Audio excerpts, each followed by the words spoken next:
Hello students, welcome to Sagar Sharma classes. आज हम आपके लेके आए हैं एक इम्पोर्टेंट टॉपिक फाइनेंस कमीशन। इसके क्या क्या आपके कितने मेंबर्स होते हैं, उनकी कंपोजिशंस और क्या क्या ये काम करती है इंडिया में, फंक्शंस क्या हैं इसके, इनके बारे में हम आपको डिटेल में बताएंगे। और काफ़ी ये इम्पोर्टेंट टॉपिक है, जनरल तो है ही आपका जनरल नॉलेज के लिए, बाकी जो यूपीएससी और यूजीसी नेट कॉमर्स वाले स्टूडेंट्स के लिए जानना ज़रूरी हो जाता है। फाइनेंस कमीशन क्या होती है, क्या काम करती है। तो बेसिकली पहले मैं बता देता हूँ, जैसा कि आपको पता है एक कंसेप्ट होता है फिस्कल फेडरलिज्म, उसके अंदर ये फाइनेंस कमीशन आपका बनाया जाता है, जिसमें जो सेंट्रल गवर्नमेंट टैक्सेस कलेक्ट करती है उसको स्टेट को कैसे डिस्ट्रीब्यूट करना है, बेसिकली हम ये समझते हैं इसमें। तो ये जो बॉडी है ये टैक्स डिवोल्यूशन का काम करती है टू द डिफरेंट स्टेट्स। तो ये डिफरेंट तरीके के आपको ट्रांसफ़र देखने को मिलते हैं, general purpose transfer, special purpose transfer. तो कितना परसेंट किस स्टेट को ये आपका डिवोल्यूशन किया जाता है, ये तो बेसिकली जो गार्डगिल फार्मूला बनाया जाता है जिसमें डिफरेंट पैरामीटर्स लिए जाते हैं कि उनका टैक्स परफॉर्मेंस क्या है, कितनी पॉपुलेशन है, कितना टैक्स डेंसिटी है, तो ये सब देखा जाता है।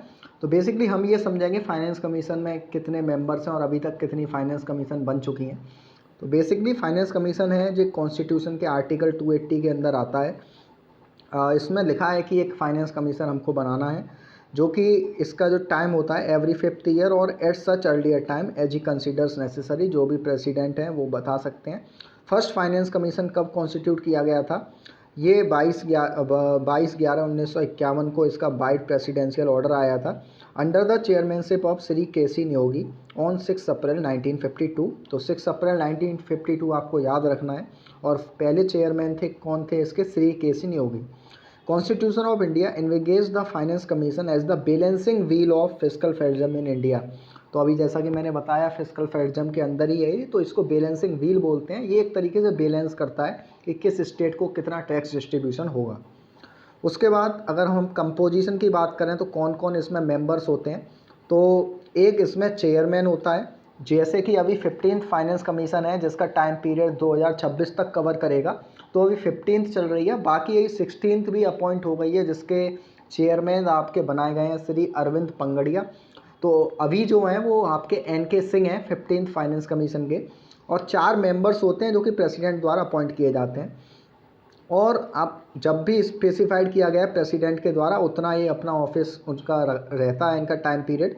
Chairman and members are eligible for reappointment.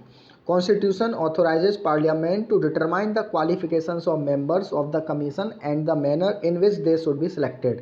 तो ये सब कॉन्स्टिट्यूशन के पास पहले से ही लिखा हुआ है कि क्या क्वालिफिकेशंस होंगी चेयरमैन की, मेंबर्स की, और वो कैसे अपॉइंट होंगे, ये सब कॉन्स्टिट्यूशन में पहले से ही बताया जाता है। क्वालिफिकेशन आप जान लीजिए, अगर चेयरमैन बनना है तो उसके पास एक्सपीरियंस इन आपका पब्लिक अफेयर होना चाहिए, जो पब्लिक डीलिंग्स मामले हैं उन सब का। मेंबर्स आपके जज हो सकते हैं हाई कोर्ट के, और qualified to be appointed as one. कोई क्वालिफाइड पर्सन भी हो सकता है जिसके पास स्पेशलाइज्ड नॉलेज है finance and account of government, wide experience है financial matters and in administration, और स्पेशल नॉलेज ऑफ इकोनॉमिक्स है, वो भी मेंबर्स बन सकते हैं। बेसिकली फंक्शंस क्या क्या होते हैं, जैसा कि मैंने बताया, जो भी नेट प्रोसीड ऑफ टैक्सेज है उनको डिस्ट्रीब्यूट करना between the centre and the states, and allocation between the states. Principle governing the जो भी ग्रांट्स एंड एड दिए जाते हैं वो भी इसके कंसोलिडेटेड फंड ऑफ इंडिया में से, वो भी फाइनेंस कमीशन के द्वारा ही आपके रिलीज किए जाते हैं। Any other matter to refer to it by president, अगर और कोई प्रेसिडेंट इसको मैटर दे देता है वो भी ये रिजॉल्व कर सकती है।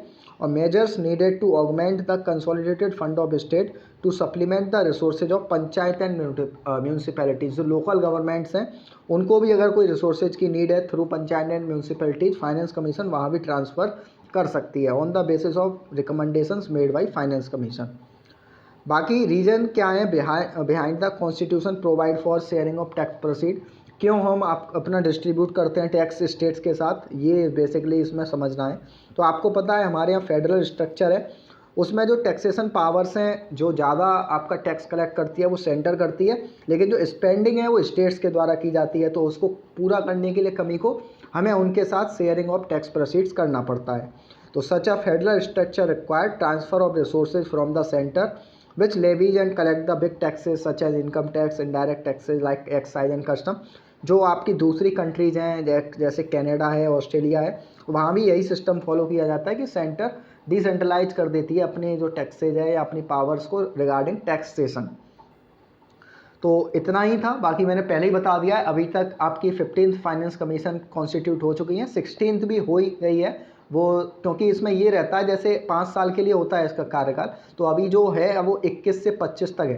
तो जो 2024 के स्टार्टिंग में ही आपकी 16th फाइनेंस कमीशन अपॉइंट कर देते हैं आफ्टर 2 ईयर्स। तो उसके जो चेयरमैन बनाए गए हैं वो आपके बनाए गए हैं श्री अरविंद पंगड़िया। तो ये अभी के लिए आपको याद रखना है। बाकी कोई डाउट है आपको इससे रिगार्डिंग तो आप कमेंट सेक्शन में पूछ सकते हैं। इससे पहले मैंने फिस्कल फेडरलिज्म और क्या नीड है उसकी एक वीडियो हमारे चैनल पे पड़ी हुई है, तो वो उसकी लिंक मैं डिस्क्रिप्शन में भी लगा दूंगा, आप वहाँ से देख सकते हैं, वहाँ से आपको और क्लियर हो जाएगा। धन्यवाद।